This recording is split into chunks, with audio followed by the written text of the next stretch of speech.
So hi everybody, welcome back, and thank you for hanging in there. It has been a ton of content in a very, very short period of time, but I really do want to reassure you, and I hope that I have some cred now, that everything that I've presented to you is on the NIH website. In our small group meetings, I've demonstrated to you where you can find at least some of these things, so that should be enough proof that actually the rest of it is there as well. And again, with this slide set, you have the hard copy, but the slides will be available, so if you just want to kind of listen along, that might be a good way to kind of take stuff in and not fret too much about the details. What we're going to do this afternoon is really talk through the review process. So taking what the content was this morning about how to create a grant and what the different sections of the grant are expected to have, and looking at the review criteria, see how those are actually operationalized and scored to get your grant your grant proposal score in review. And in addition, we've got two former scholars from this program, John and Nicole, who have very kindly shared their actual grants and review materials, summary statements, and we're going to do a little, kind of Oprah style, not Jerry Springer style, explication of their experience, so you can see that it actually is possible to live to tell the tale after a fashion. The first thing is that when you get your summary statement, and John and Nicole, I think you can back me up here, it is a really heart-stopping kind of experience, kind of takes your breath away. You really, even more than a manuscript, the stakes feel so high that you just cannot even believe if you haven't been funded, because virtually no one is funded first round, virtually no one.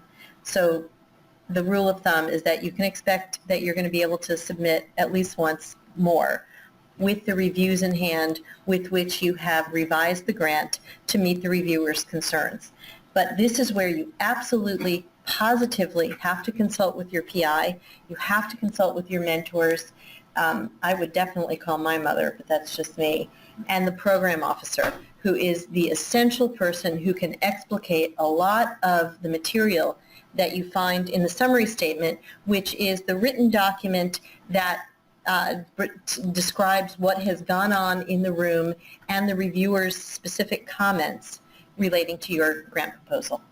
So the start of the review is really that the application is assigned to a review group by the Center for Scientific Review, the CSR, which is one of the operational arms of the NIH.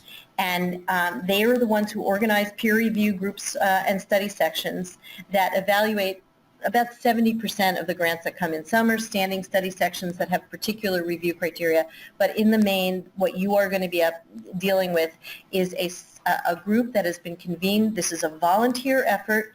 I'm sure you know all of your mentors are members of study sections, and they are dashing off to DC or dashing off to, sometimes they have pity on us Californians and they actually hold it in the middle of the country or in California. But generally these happen on, on the campus at Bethesda or elsewhere somewhere around DC. And they review, there's something like, the last data I looked at, there was something like 1,700 study sections.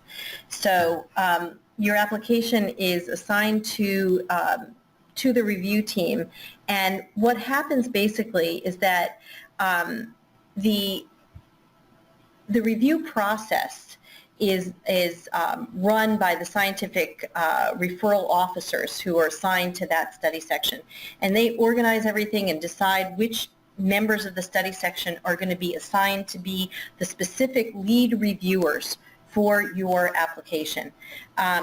So also, if there are, usually there are about 20, can be up to about 30 members of the study section, you actually will know who's on your study section. In some cases, you can check in advance to see who's on the study section. And when you get your summary statement, the list of the reviewers is always attached to it. And if you've written a cover letter because you think that your grant maybe falls between two of the centers or institutes, the CSR will make the decision about which study section it goes to. So the study sections get together and confidentially submit preliminary critiques to the CSR, and they assign preliminary scores. And then a meeting happens for like a day or anywhere from 1 to 2 days. And then within a couple of days, actually relatively quickly, the priority score and your percentile ranking show up on the NIH Commons. The NIH Commons is you guys know what that is, right? Yes. When you apply for grants, you have to apply on the it's called the ERA Commons, where you get an identifier that's your identifier for the rest of time, and it's the consolidated portal for finding your grant reviews and everything else. And then usually within about a month, the summary statement is available via the NIH Commons. So the study section provides, as I said, usually up to 3, sometimes it can be up to 5 specific reviewers for your application who provide the written critiques. When you get the summary statement back, you will see these written critiques, and you'll also see a summary by the scientific review officer who's in the room with them, but not a voting member, just kind of the organizer. And they have created kind of a summary of the discussion that went on in the room. And you'll see when we look at John and Nicole's summary statements, they'll say, the section had a great deal of enthusiasm for this award. They'll synthesize what happens. And they also feed that information back to the program officer. So when you get the review, you can't get in touch with the scientific review, the SRO who was in the room, but your program officer is the person who knows how to interpret what they've said. All right? So the core criteria, and this is what we have been talking about now for the whole day, right? We've got significance, we've got investigator, we've got innovation, we've got approach, and we've got environment. Those are what they call the big 5. And I have in italics here sort of a compilation and a condensed version of the actual review criteria. In each of our small group sessions today, I showed you where those criteria appear on the NIH website, and if you search on the website under, NIH review criteria, you will see this in about 5 or 6 different places, including in the section that's specifically designed as the training materials for reviewers. So as I said, I did not make any of this stuff up. I just cut and pasted it, and you'll find I've given you a couple of different places where you can go ahead and find it. And each of these is then given another score. There's an overall impact score, which is kind of the gestalt. This is where, as they even say, the whole that cannot be derived from the sum of its parts, which is what they think the sustained and lasting effect your program of research will have on the field. And then each of the individuals will give you a score on these core 5 criteria that are between 1 and 9. And here's how the 9-point scale is set up. So 1 is exceptional, right, is, exceptionally strong with essentially no weaknesses. And you can see as it goes down 1 to 9. And so what they call minor weaknesses are things that are easily addressable and doesn't substantially lessen the impact. A moderate weakness is something that lessens the overall impact, and a major weakness is something that really severely limits the impact, and where they either have not bought your scientific premise at all, they don't think, or it's completely infeasible. There's something that you've suggested that is so likely to not work that they won't spend the money on it. So in one of the last 2 sessions, we talked about the fact that another way to sort of conceptualize what a grant proposal is that it is a business plan. If you were going to a bank and you wanted them to loan you money for a business, they would want to see the feasibility. They would want to see that you were a good manager. They would want to see that you had a vision. They would want to see what your track record was, that you hadn't filed for bankruptcy before, that you'd filed your taxes on time, that you weren't the subject of any litigation. These are the academic and sort of structural and functional equivalents of creating a business plan that is your scientific plan. Because when you become the PI of an R grant particularly, you really are an executive. You are the physician executive, you are the PhD executive of a small business. It is an extremely entrepreneurial thing that you've taken on to create this grant, and they expect that you are going to be a steward, a very responsible steward of the money and the resources that they're entrusting to you. So once everybody gives that score from 1 to 9, they start then determining the percentiles. So first, everybody, the 3 lead reviewers give a 1 to 9 score for each of those 5 core criteria. Then they average them and they round them to a decimal place to create the overall impact score.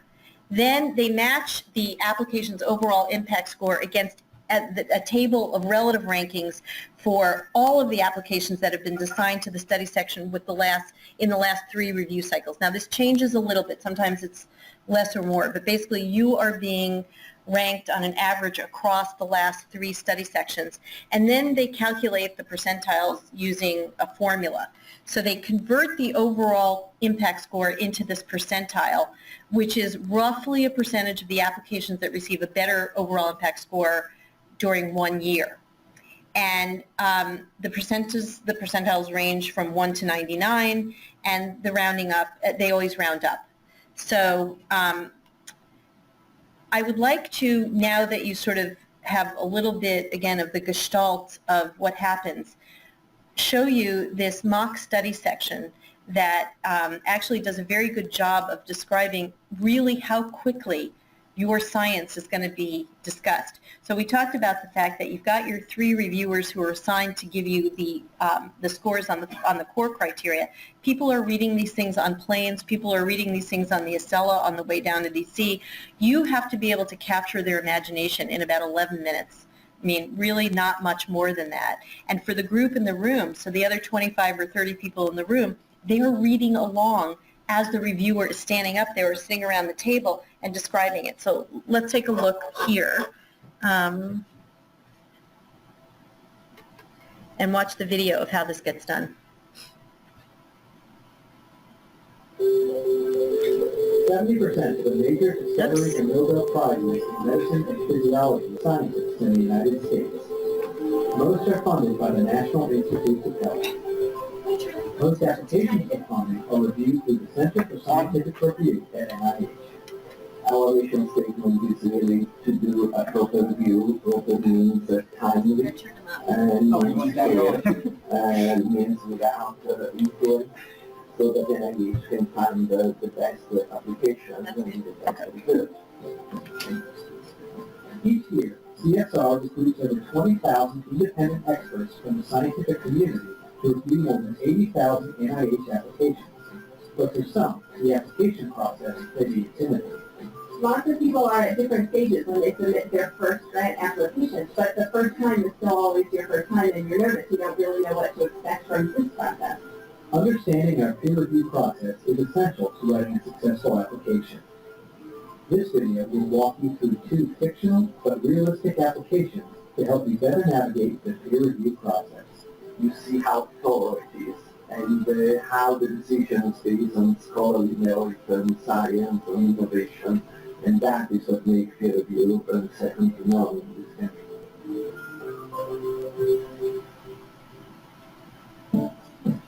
Applications come into CSR's receipt and referral area, where referral officers match each application to a study section with the expertise to review it, and to one or more of the NIH institutes or centers that can potentially fund it. Each application is assigned to a scientific review officer, like Fonda Smith and John Bowers, both PhDs and former researchers. The scientific review officer, the most important thing we do is to recruit reviewers. These reviewers include preeminent researchers and scientists from around the country. They perform the actual scientific peer review on all funding applications. My job to ensure your application is fairly reviewed. I will recruit the expertise that is needed to cover this application. You've got the right people giving you their best advice. That's kind of 9/10 of it. Once the peer review committee has been approved, your application will be assigned to at least 3 reviewers. Before the meeting, these reviewers will read your application in detail with an eye toward NIH's core criteria, assigning scores for each and providing preliminary overall impact scores of 1 through 9. Reviewers will also consider issues such as the safety and appropriateness of research involving human subjects and vertebrate animals. The 3 reviewers will also write critiques covering review criteria, so when the peer review panel convenes, they're ready to discuss each application in detail. And John Bauer, I'm the scientific review officer for the day. I'm going to go through. The peer review meeting begins with a statement by the SRO, stressing the confidentiality of the review and the integrity of the review process, and discussing other important issues. Okay, we call it all to order. Thanks for coming, everyone. Grant applications at CSR are reviewed in order of their preliminary scores to help ensure that scores are well calibrated. Reviewers begin with the best scored application. All right, so we'll start with the first application, and just a reminder, this is from a new investigator, so our special considerations for new investigators apply here. This is from Dr. Fred Nicaros from Stanford University, defining nickel accumulation in context disease. The reviewers are David Granger, Brian Huffman, and Martin Filbert. We'll start by just going around to the 3 of you and getting your preliminary impact. I was less than enthusiastic with a score of 5. 5? That's right. I was very enthusiastic and came up with a score of 2. Martin Filbert. 2. 2. 5, 2, 2. David, give us a quick summary of the substance of the proposal, and then we'll review it. Yeah, this proposal uses high-density micro and nano-electrode arrays from a talented analytical chemist to determine the distribution of nickel. On this particular application, I was assigned to be the primary reviewer. That reviewer's job is generally to introduce the application to the group, to provide a brief synopsis of the high points and some low points to underscore the impact of the application, and then to proceed through the criteria for review which have been stipulated by the reviewing process. The weaknesses, though, in innovation are that the electrode array methods have been applied to tissues by other groups with success, and there are limitations that are recognized in the methodology, and the experience of the other groups and their limitations is not documented by the PI. In terms of the environment, the strength of the environment is very well suited. The PI is well instrumented, and the resources and the environment and collaboration are, in fact, are very appropriate. The weaknesses of the environment is that the available equipment for preparing samples and running peripheral gradients particularly is not evident. Access to fluorescence microscopy is detailed but not adequately described.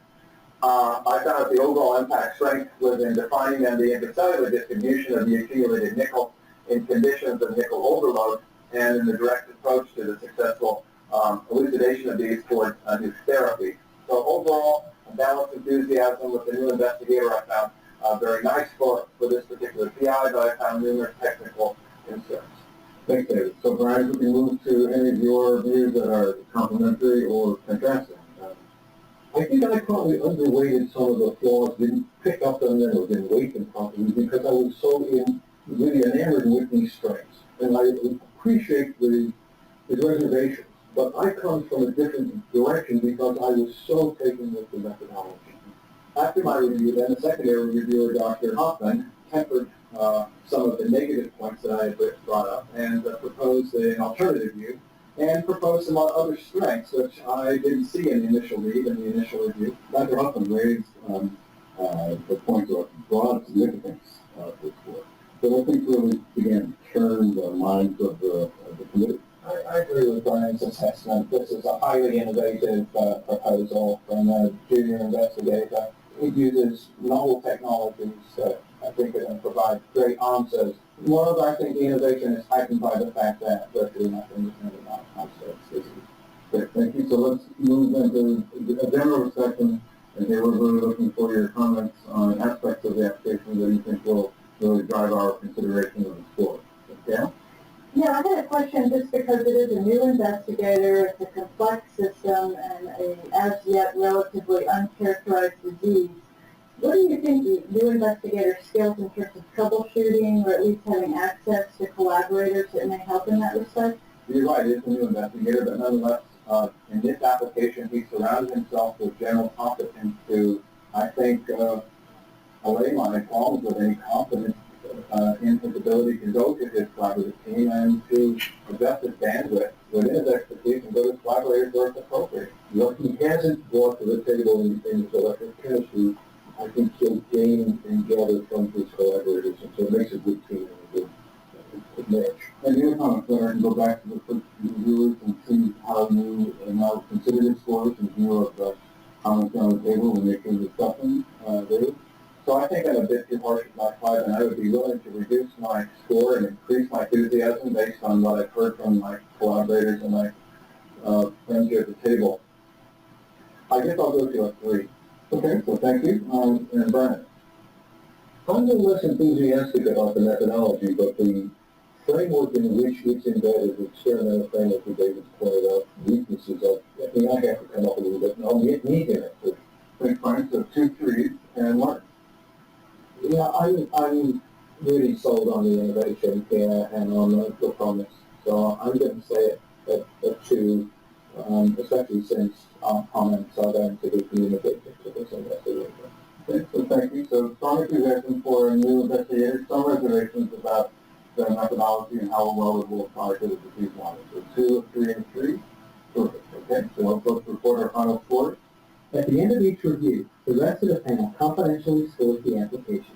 The discussion really worked what it did what it was supposed to do, which was evolved in its thinking and reached a place where I think they felt quite positive overall about the application, strongly positive about the investigator, and felt that he would find his way. Okay, so next we go to a revised application from Dr. Paco Varnashik, Falling Water Medical Center. This is antigen-presenting tumor fusion hybrid immunotherapy of malignant hepatoma. The reviewers are Gail Eckhart, Bill Kantz, Gina Petroni, and the discussion is Mark Filbert again. So if you can go around and get your preliminary index for Gail. You know, I really struggled with this application, so I gave it a 5. Bill. I had significant concerns. I gave it a 6. 5 and a 6. Gina. On the initial review, I gave it a 4. 4, 5, and 6. And then Martin. 7. Okay, and go back and then get your evaluations, Gail. Well, just to give you an overview, this application is really based on the hypothesis of using tumor-associated antigen-presenting cells to really develop effective cancer vaccines. And so really, this group is looking at a fusion of both the APCs and tumor cells. And they generate these basically by using a new fusion technique that is ultrasonic. You know, this is a proposal from a well-known investigator who really, I think, technically wrote a spectacular proposal. Well, this is really where I struggled with this grant application, because I think it's technically, but I think as you moved into it, the problem was this was really an approach that's been used a million times. I basically agree with Gail. I had significant concerns. The disease is extraordinarily significant. There's no question. Hepatoma, very little clinical, successful clinical treatments, and a very experienced investigator. But the approach is not novel, and at the end of the trial, I'm not sure we're going to be left with significant information. It just occurs to me that they could have done a little more work in conveying the idea that this could actually speed up the disease. Okay, so why don't we then go back and open this up to general discussion from what we've heard from the reviewers. Any comments from other members of the committee? Clinical monitoring is a problem, and you have such a heterologous population of patients coming in with various stages of disease, some with metastatic complications, some with comorbidity, some with immune competence issues because of their disease or because of the drugs that they're on. And I don't think that this is controlled for that. And what are we going to get out of it when we subject a population of this heterogeneity to this type of treatment? It doesn't smack very scientific. The scientists are very serious about the way they look at the concepts, that there's not an immediate pass given, for example, to someone who's famous or well-established in the field. Everybody has to come in with an application that's considered meritorious. Okay, good. So why don't we go back then and revisit the scores, having had this discussion. Gail, please. Well, I think I'm going to move my 5 to a 6. David's points are well taken. I would agree that basically we're stuck with the fact that it's, you know, it's a method and a clinical application that has been tried without a lot of success. So I'm going to move to a 6. Okay, thank you. Bill? I'm going to say a 6 for the reasons that Gail just described. Okay, thank you. Gina? Clearly, there are concerns about the scientific rationale for being studied and the information that will be gain from that at the end of the study, so I need to. I have sufficient remaining concern about the tumor progression issue and some other toxicity issues with major histocompatibility complexes. I'm going to say so. Thank you. So we have 3 6s and a 7. Yeah. So that's application. NIH peer review is really active scientists reviewing active scientists. Thank you very much. It's been a great panel. At the end of the day, it's their advice that we value most. The review panel does not determine funding. They explore each application on its scientific merits. After the review meeting, the scientific review officer writes a summary of the discussion and releases the summary statement with the reviewer critiques to you and the assigned NIH institute or center who will make the funding decision. Once the review is over, the interaction between the applicant and the NIH is through the program officers. The program officer will also interact with the applicant after the review process to give advice and guidance as to whether or not an application will be funded, and if not, how that application might be revised the next time so that it could be funded. NIH is looking for groundbreaking projects supported by great science, science that will help to make giant strides in medical research. NIH is here to help you. Thank you for your contributions to the health of America and the world. We look forward to seeing your application. For more information on CSR and the NIH peer review process, visit our website at www.csr.nih.gov.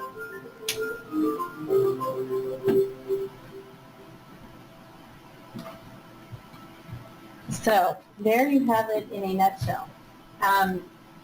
I think that this is actually a very accurate depiction of how long the conversation lasts. So, you know, it's true. I mean, you've worked on this damn thing for, 6 months, maybe a year, and it's dispensed with in something like 6 minutes, right? Because they have an entire pile of these things to go through.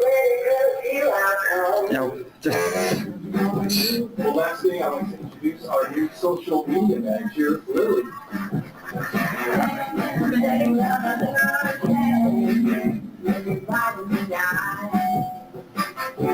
it's an ad. This is just Thanks, Hansa. So the pay lines. This is what they were talking about where, the reviewers assign the scores and then they go back to the institutes, and this is an entirely political horse-traded process in which Congress funds the NIH at whatever level they're going to fund them at, and then each of the institutes is then dispensed their funds, and they then make choices about how they're going to spend their money.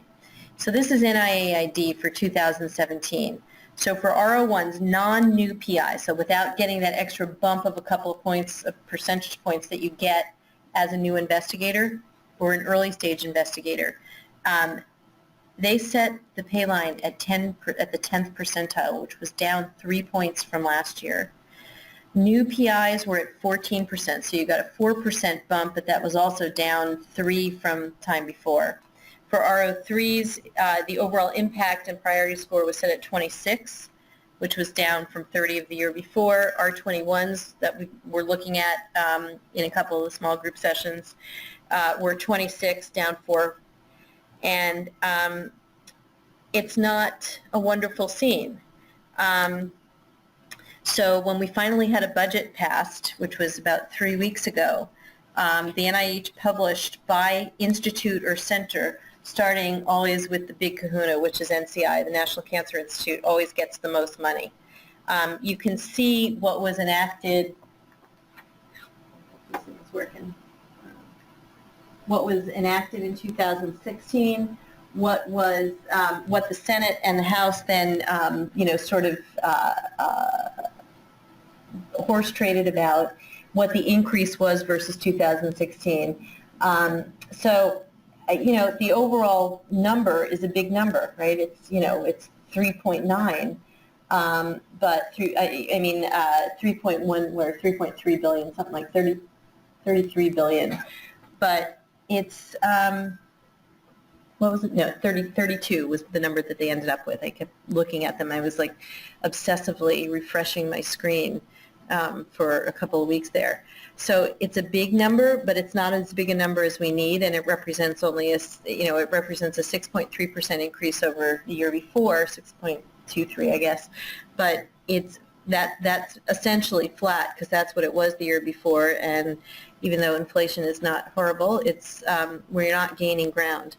So it's kind of an austere funding environment, which is why it is necessary for you to look for funding from foundations.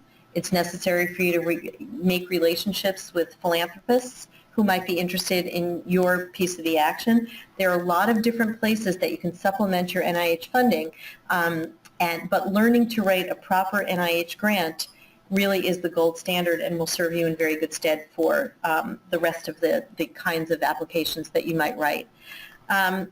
Just to go back for a minute to the fixable problems. So remember when they said if they had a minor or moderate weakness, that's the things that they considered fixable about your grant, and your program officer would advise you to resubmit. So were the reviewers enthusiastic but thought that there was insufficient information, maybe not enough preliminary data? They weren't convinced that you'd made a good advocacy argument about the significance of the problem.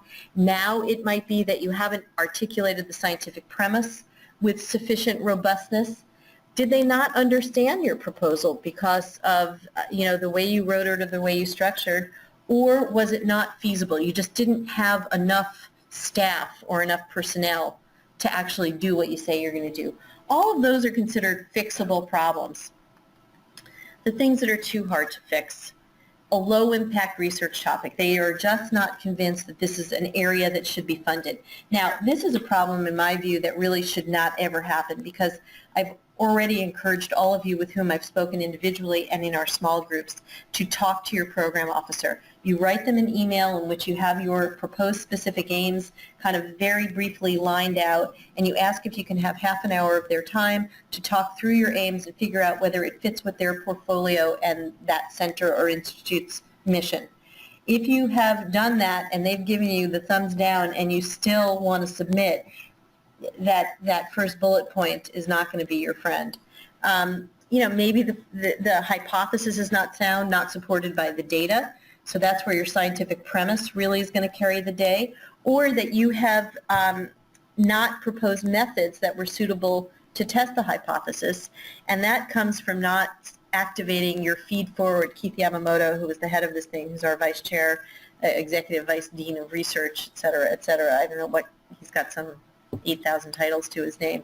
He's the one who coined that feed forward term that I used in this morning's lecture. So you really want to have very, very good scientists vet your methods.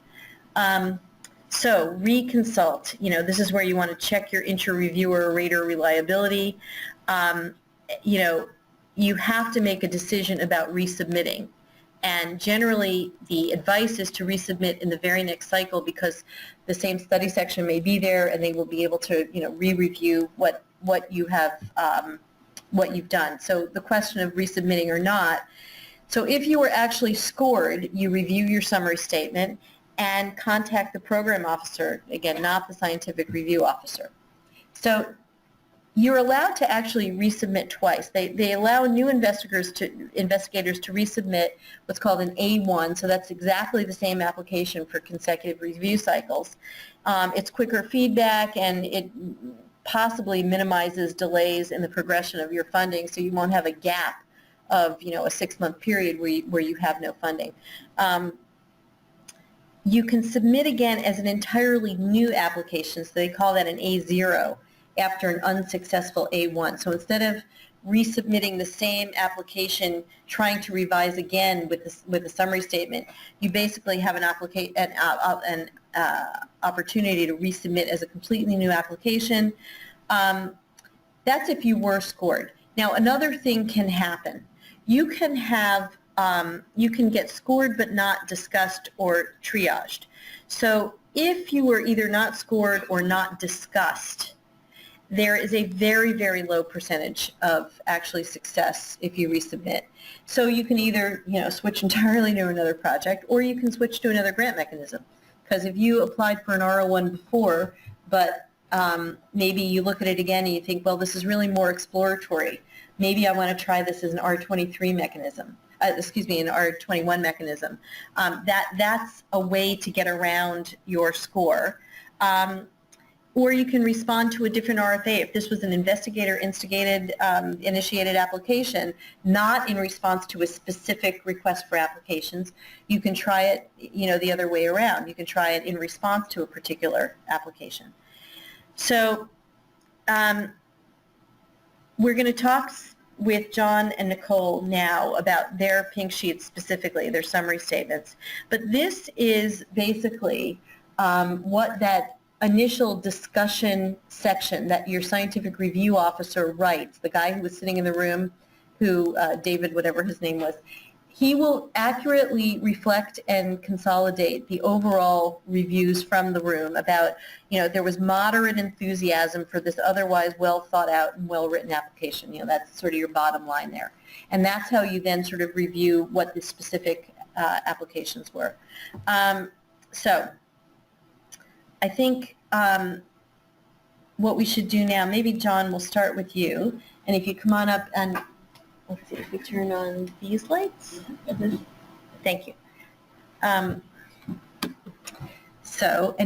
We need to open John's file here. So I don't want to touch this so I don't mess it up. Maybe we can just stand here together. Maybe that's easier than putting the lab mic on. I'm going to open up your... So I thought what John would first tell you about a little bit is what his research is about, and how he started to design this study, how he created Lee K23 for specific aims. Let's go for not that one. That one. First, the one that says first specific aims.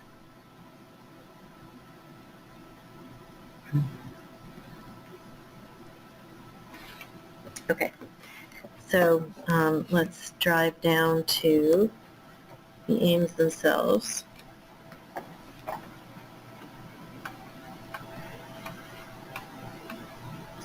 Okay.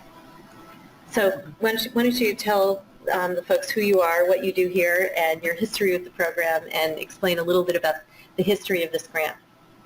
Great. No, thanks so much. So I'm John Lee. I'm one of the nephrologists here, one of the assistant professors.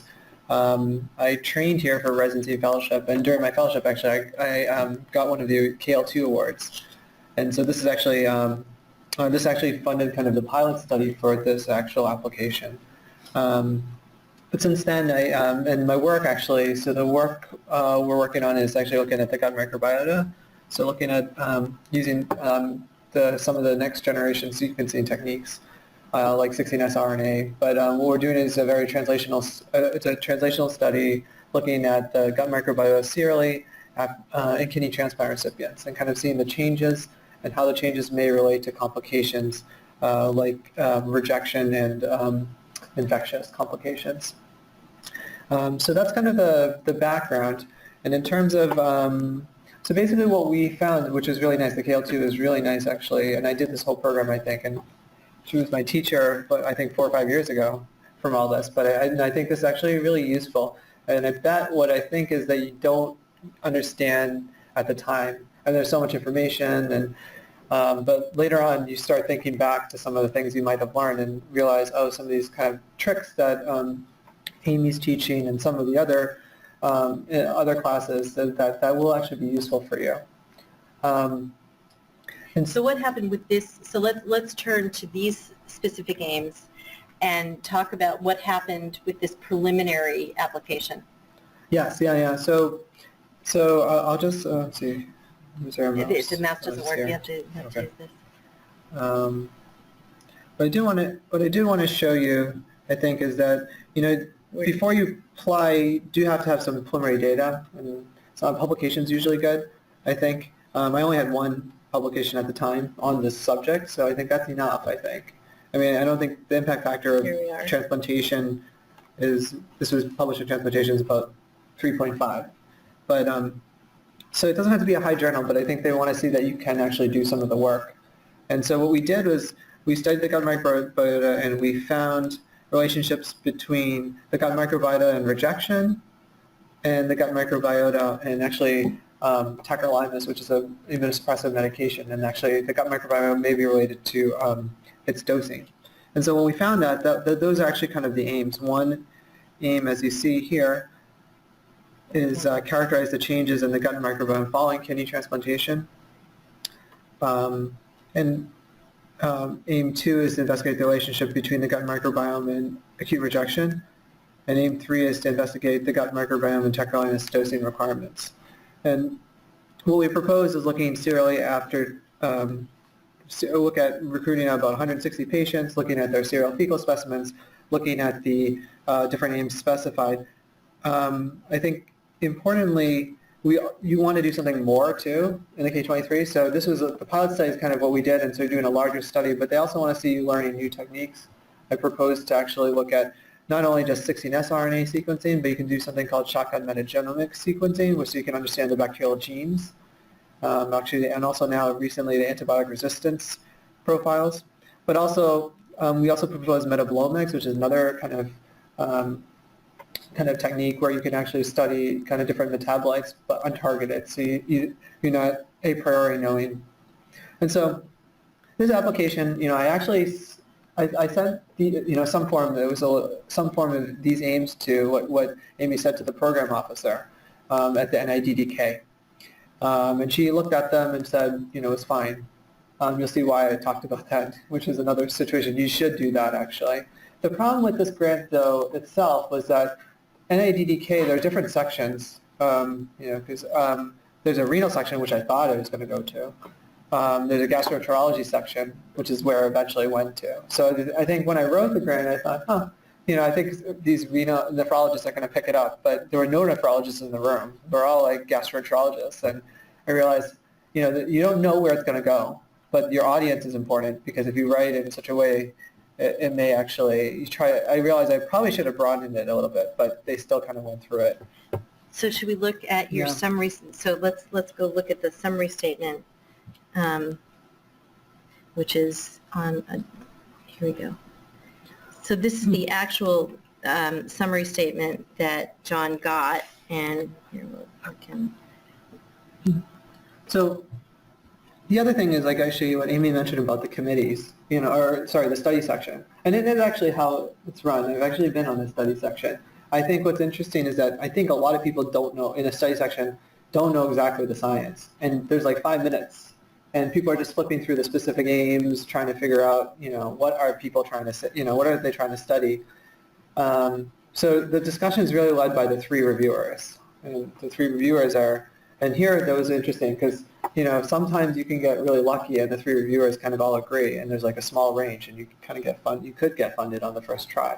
But if there's someone who says 5, like they said, basically there was 255 in the first one, but if there's a 5, it actually creates a range. And the people who are not, so there's like 20 people in the, about 20 people in the room. 3 people are reviewing it. You have about 5 or 10 minutes to explain it. They're kind of, each of the reviewers are saying, there's reviewer 2 saying something, but I'm like, reviewer 3 is like, I don't agree, stuff like that. But in essence, what people are relying on are the reviewers, and then they score some number between 2 and 5.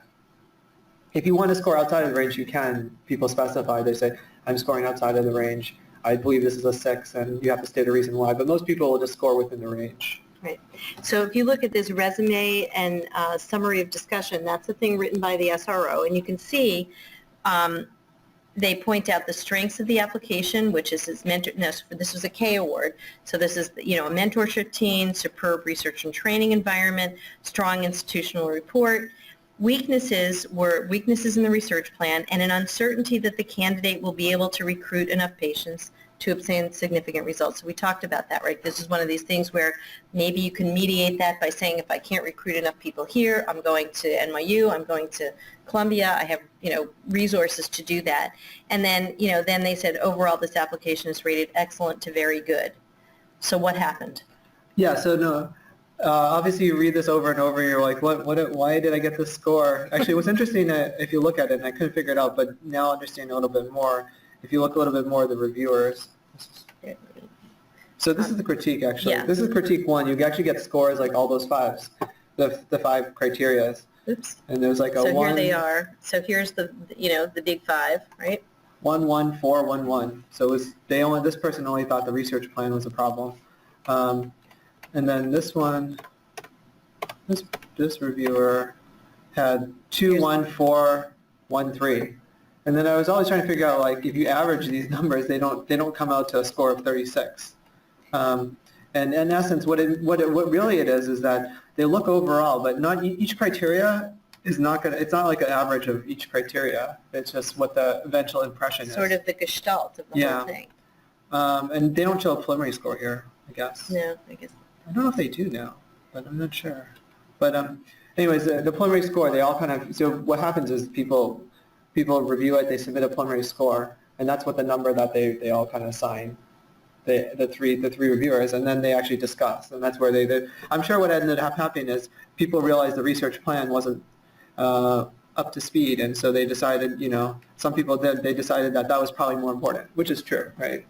So even if you have every single criteria, but the research plan's not there, or if suppose, I don't know, the mentorship, everything, the research plan sounds great, but the mentorship is not there, that will bring the whole application down. Right. And so that's what eventually happened. I won't go into the details of like what they actually critique, but basically but I think what she's pointing out is one is you have to address the critiques. I've seen people in an application where they don't address the critique. The same person in the review panel is there again, because that's what we're saying, if you submit early, you have the same people, and the reviewer who reviewed it is like wondering, I said this and you guys didn't do this, and it's a problem. So that they can actually, and that, like one of those people will actually drive the discussion.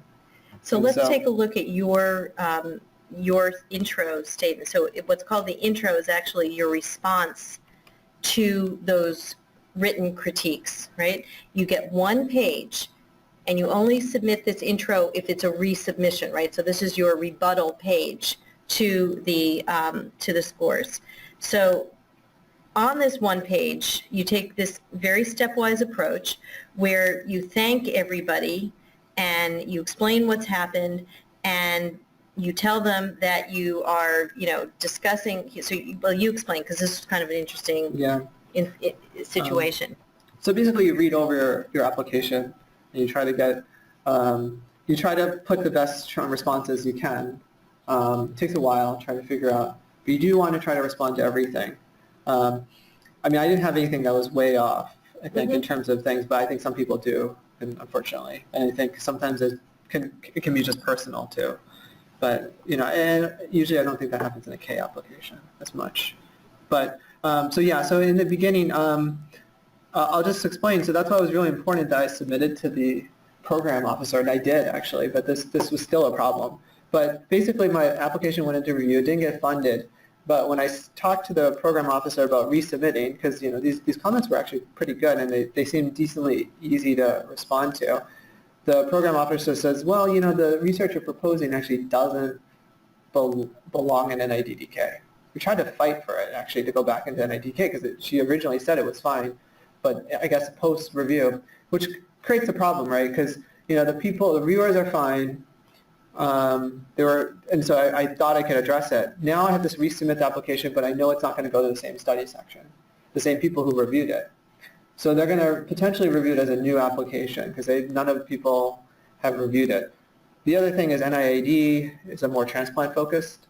So some of the things we propose actually, it's, I think it flew by the NIDDK because they didn't understand the concept of rejection as well. But then this turned into another problem. But the point is that do talk to the program officer. This was unavoidable, I guess. Well, actually, I don't know if it was unavoidable. If I thought this should have gone to the transplant, I probably, instead of being a nephrologist and saying that should go to NIDDK, which is what I think I originally did, I could have submitted directly to NID. Live and learn. Yeah. So, this is with the best planning, an excellent application, with weaknesses that could be addressed, and yet these things happen. So, this is part of what you take on. It's just, you just don't know how it's going to roll. So, in this one page, what you want to do when you get your review, the summary statement, is go through it, and I really think that using that color coding thing is a great idea again. So if reviewers 1, 2, and 3 all had the same problem with microbial profiles, and that's all in pink. You're going to need to address that, right? And you want to make sure you address all the major criticisms. So you don't waste time with things that are minor. You respond to things that either all 3 said or 2 out of 3 said, or that have to do specifically with the research strategy and how you fix them. And you sort of go through and you either make a table out of it or use highlighter to make sure that you have captured absolutely all of the critical things that you need to fix in the new application, and then you fix them in the new application and summarize them here. Yeah, so this actually, I actually didn't like the way, so my mentor actually wanted to do it this way, but I've seen, like what you're saying, summarize the big points and put it together rather than by reviewer. Then by reviewer, yeah. So some people do that, some people, so it's all stylistic, but I actually prefer it that way, actually. So I'll show you a version of that.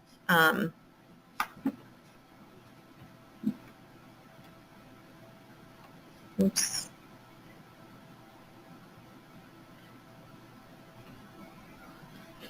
Can we get back to the this folder? Okay. Okay. So I need to go to, so here's one where the introduction, this is another introduction to a revised application using a slightly different format. So what this person did was summarize in the bold what, something that reviewer 1 and 3 had said, here reviewers 1 and 2. And then really gave the explication of how she had revised the application in response to this. So instead of going either aim by aim or otherwise, she sort of took on the whole thing. And, they had questions about some of the logistics.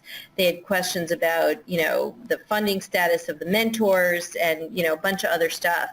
And so, basically you just deal with it is the bottom line. So then when you resubmitted, the aims had changed a little bit, right? Yeah. So actually, the other thing Amy mentioned actually is that you kind of do need to, I scheduled a meeting to talk to the program officer afterwards.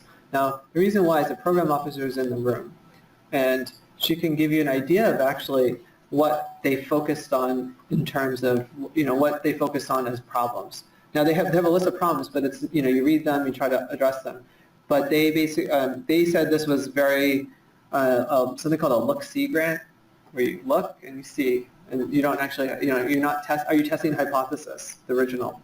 And so we kind of adapted that, and I don't think that was in any of the review, the K-23 review. That's no, but it came from the program officer. So that's once you get there, you want to ask them to review it, and that's actually how I was like, okay, so then we start. There's no mechanistic things, and there was mechanistic ideas in it, mechanistic studies, except we just didn't emphasize it.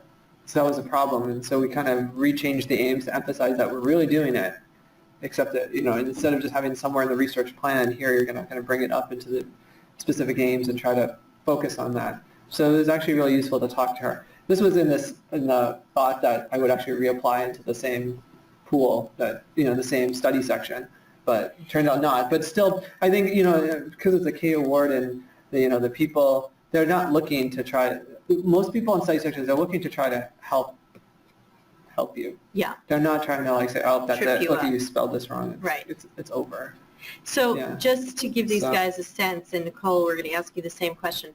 How many versions of the aims had you done, do you think? I think I asked you at one point to go and look in your files to see how many versions of this you had. Yeah, there are too many. I mean, there are too many versions of everything, I think. But the aim's probably the most important, because that's what they'll look at. But orders of magnitude. Oh, I don't know. 15? Yeah, 30, I don't know, 15, 30. So I was not kidding about, your first set of aims. That's your starting point.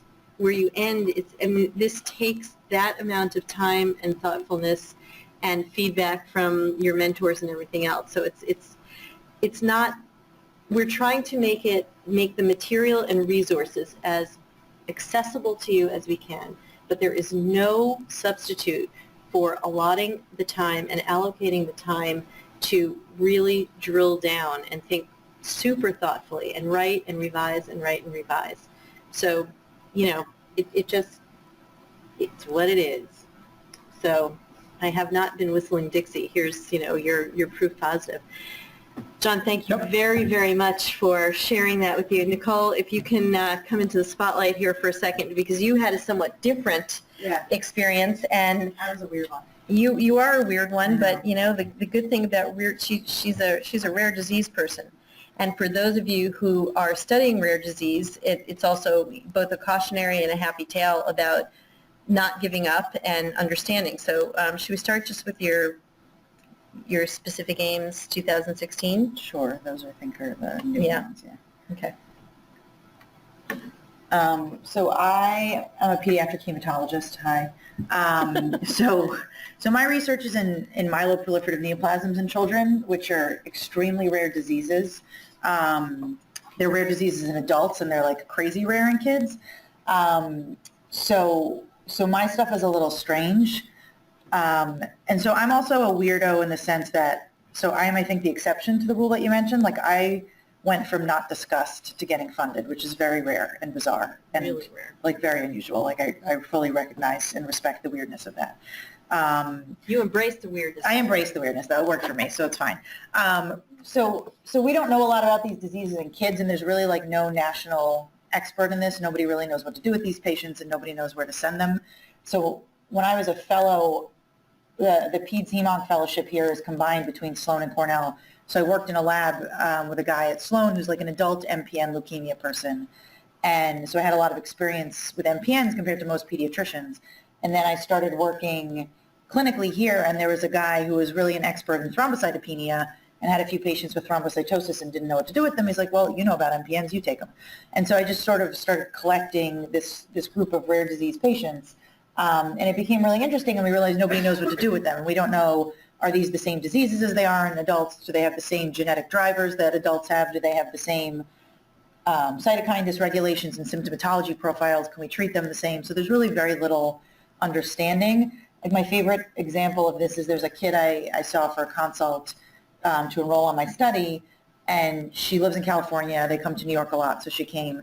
And her hematologist, who's he's about 30 years older than me. He's a very well-known peds hematologist. He's published like a ton. He's like an expert in bone marrow failure stuff. And he called me after I saw her, and he's like, so this is the first one I've seen in my career. What do I do with this kid?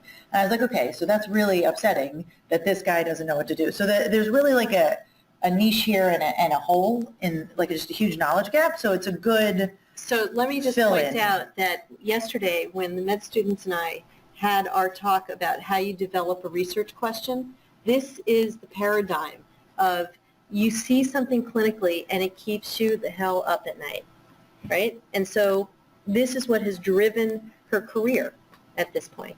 It seems like these random crazy things, but that's how it was, right? It is, and people get really excited when they hear there's somebody interested in this. They're like, I have a kid. Like, I'm seeing patients now from like all over the country, and everybody's like, oh, yeah, this is a great idea. Somebody should study this. Oh, good, do that. So one of the problems with studying rare diseases, I guess, is do you have enough patients to study, and how do you actually do meaningful science on them? So that was one of my biggest problems, I think, with the first submission, was trying to sort of grasp that concept and figure out what to do to sell it. So the first time we submitted, so I apologize, I didn't send Amy the first names, but the first time we submitted, what we ended up doing is AIM 1, which I think now in retrospect was inappropriate for sort of like a career development award, was really to do sort of like a registry. Like this is a big way of studying rare diseases in pediatrics. I don't know if adult medicine has similar things, but like we do registries.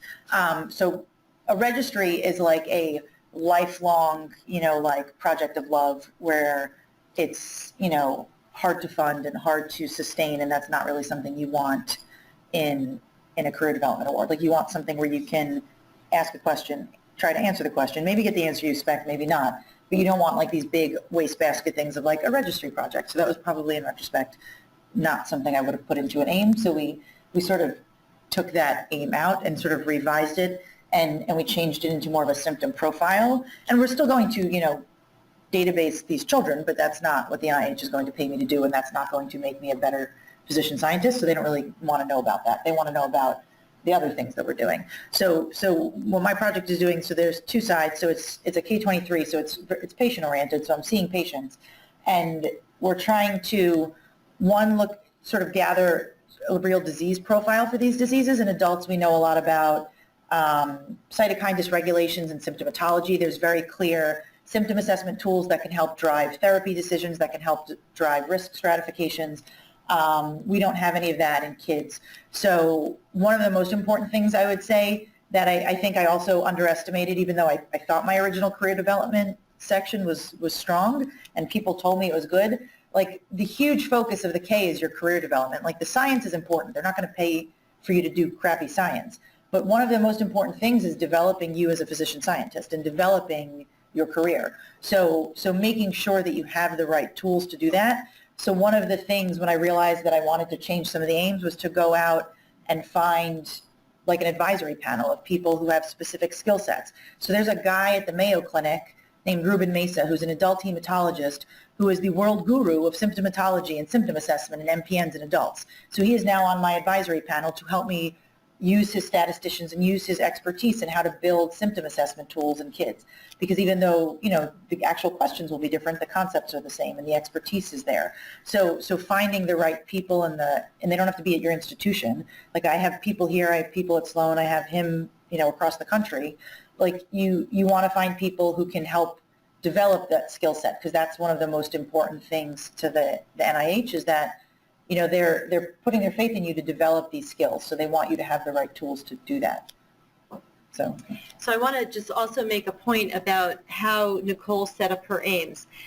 We discussed that my bias is to have a little bit of methodology, at least in the aim, followed by the hypothesis. She's created some very beautiful aims here that have the working hypothesis first, but nonetheless, you still see there is the piece of the methodology, you know, here, right, by developing a clinical system assessment tool, blah, blah, blah, blah, blah. Because, again, in the study section, as John was describing, if you just have a rationale folded in underneath a one-sentence aim, they are not going to understand exactly how you're operationalizing what you're doing. And they need that because they're listening. This is, you know, the information is coming in orally, it's coming in visually, and they need to sync that up. So having some of your methodology embedded in there, knowing that it appears fully elsewhere, I think is really essential. and I'm not going to lie, like John probably recognizes this format. Like we had a grant boot camp that from the CTSC, like as part of our KL2 that some of us went to varying amounts of, and like this is pretty much straight out of their handbook, but it really makes it flow nicely, and it you know, again, like if somebody's spending 10 seconds reading this, you know, it draws the eye to hit like some key points. So if you have access to that book, look at that book. Right, this is the Morrison and Russell book. And they give you a couple of different versions of how to do it. Right. I've given you a couple of different versions of how to do it. The NIAID specifically has those exemplar grants on it. A couple of the other institutes, NIDDK is pretty good on resources also, but it's quite scattershot. Some of the institutes care about this deeply and do a lot of robust resourcing for you, and others don't. But just find it wherever you find it and then apply it with the help of your program officer to your particular grant. Anything you want to say about what happened with your resubmission? Because we have your summary statement. I don't know if there's anything you want to point out to them as a teachable moment about that. So I can just show you mine. It looks different than John's did. I just for whatever reason went with like a different format. Go back. Oh, No, that's me. you. Okay. So I pulled out, right, so obviously like Amy said, you have to start by thanking them for all their obnoxious comments. Like, it's stupid, but you have to do it. Like, you have to say thank you. And some of them were right, and some of them were ridiculous. And so one of the hardest parts, you know, beyond the emotional stress of it is like rationalizing in your head how somebody told you had a very good statistical plan and somebody said there's no statistical, like, you know, methodology described. So, okay, so two people who are both very smart read it completely differently. How do I not annoy either of them while still responding to their comments and things? So that I think was the hardest part about doing like the introduction. One, not wanting to be rude, and two, like taking these two diametrically opposed concepts and trying to make them sound happy for everybody. So I didn't do it by reviewer. I just, you know, and all of my comments were really nitpicky. It wasn't, you know, they were just like, we want more details here, we want more details here. So I think like for my career development plan, I ended up putting in like 3 or 4 tables because they're like, we would like more description here. And so I'm like, I can give you a description. I had like 87 bullets and tables everywhere. Use those margins to your advantage. But so I did it point by point. And the things that, again, that don't sound like they're important to you because you're focusing on like the science and the research plan are really important to them. Like somebody specifically said, candidate apparently will do all the lab work herself in addition to clinical care. Seems like a setup for overwork. So I was like, oh, I didn't even think of that. Of course we're having a technician do the lab work. Like that's partly what your money's going to be for. Let's describe that in more detail. Like the things that stuck out to them didn't click in my brain that that's what they would be thinking of. So again, all of the stuff about them wanting to help you develop your career, that's like a huge focus. Like they really wanted a lot more detail in my career development plan than I realized. And then other things that like they just don't get it. So one thing my program officer, who God bless her, she's an angel, said to me, I spent many, many times on the phone with her. She was like, they gave you the worst possible study section. So I'm a pediatric hematologist. So there were like no peds people on my section. And there were, I think, maybe like 2 heme people, everybody else, because it's like the NHLBI. So it was the heart and the lung, but not much on the blood side, and really there was maybe 1 pediatrician. She's like, well, this is a bummer. She's like, you got like a horrible section. I'm like, well, there's nothing I can do about that. But so unlike the usual thing also is, so I didn't resubmit right away. I resubmitted, honestly, like a year and a half later, because one of their biggest concerns was that I hadn't published enough. So I published 2 first author papers in the year and a half and resubmitted that. And some of them said, oh, that's great. And some of them were like, well, she only put out 2 papers. I'm like, well, I don't know what you want me to do in a year and a half, but there you go. And like they were in like good journals. Like one was in Hematologica and one was in Blood, which in the world of hematology are very good heme journals. But so I waited because one of the biggest things I couldn't fix right away was the publishing issue. So it took some time to get out stuff that I felt would be valuable. But things like it would help if the candidate would state how this will permit her to become independent of Dr. Levine. What is new?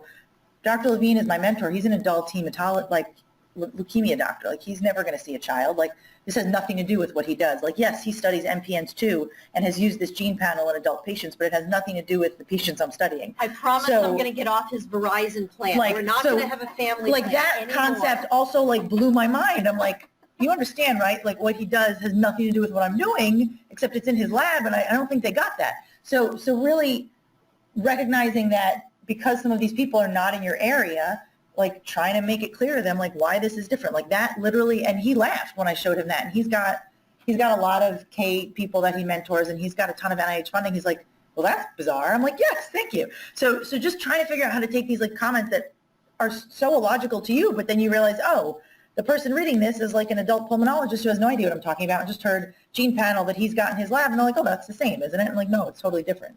So I think that was one of the weirdest parts also, is just trying to decide like how to pick and choose. So like the weaknesses that they mentioned that were about, like not publishing and stuff, we put that in the introduction, and then we pulled out like random sentences that we thought we could address and then tried to address those. Thank you very, very much. Sure. It's really wonderful that both John and Nicole can stand here and not collapse under the weight of the dismay that they felt when this initially happened, and with the benefit of the retrospectoscope and with lovely careers now underway and great work and publications going, can actually stand here and share this with you. But I think you can probably understand how this process can be extremely emotionally draining and physically debilitating and everything else. And yet, she is now funded to study a rare disease in peds. It is groundbreaking work. His work on the gut microbiome prefigured all of what is now suddenly happening with the gut microbiome in a very significant way. I say this with great pride, John. You really were ahead of your time a little bit. They didn't even know which study section to send you to properly. I mean, these are the things that happen when you're at a place like this, which is enormously enriched, and you're just surrounded by great ideas. But the great ideas have to be fundable, they have to be feasible, you have to have the right team, you have to have the right mechanism, and you have to have your timing right. And you absolutely have to be a person who delivers. So getting those studies published in good journals, all those kinds of things are what you can be doing to make the timing right. So thank you very much, you guys, again. There is only very little left to say. We're actually going to get out of here close to on time, which I'm sure thrills you guys no end. So My advice on the introduction, as with everything, is to take a stepwise approach to it. Now, you only get the one page, and the tone, as Nicole pointed out, has to be respectful. It shouldn't be obsequious. It should definitely not be argumentative. And, as I said, I like this idea of color coding or grouping comments that appear in a number of places throughout the summary statement so that you make sure you get to all of those. But as you saw, each of them did a different way, and my scholar from San Francisco, whose work I showed you, did it still a different way. But whatever it is, you have to address them and try to distinguish visually, which I'm doing here. I show you a little bit of people like to use Times New Roman for where they've changed something in the grant so that it really is immediately obvious. You don't have to do that, but it's kind of nice if you can. So again, you want to tailor proportionally. You've only got the one page. So the essentials are the overall impact, the 5 core criteria, and then any other additional comments to the applicant. So no matter how you sort of divide that up, you saw that both of them and that third exemplar kind of use that kind of theory. So that is the sum total of what I can tell you in a very short 2 days about setting up a grant, understanding where the resources are to write it, and then responding to the reviews. I have very much appreciated the time that I've spent with you as groups. I have enjoyed so far the one-on-one tutorials that we've had. I know I'm seeing a bunch of you tomorrow, and I look forward to hearing what has become of your efforts, which I know are going to be terrific. So thank you again very, very much.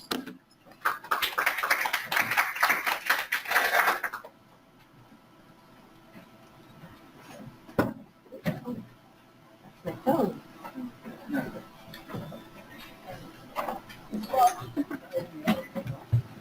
Thank you so much again for... Oh, you're welcome.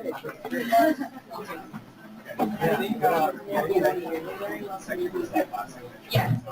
Good to see you. Yeah.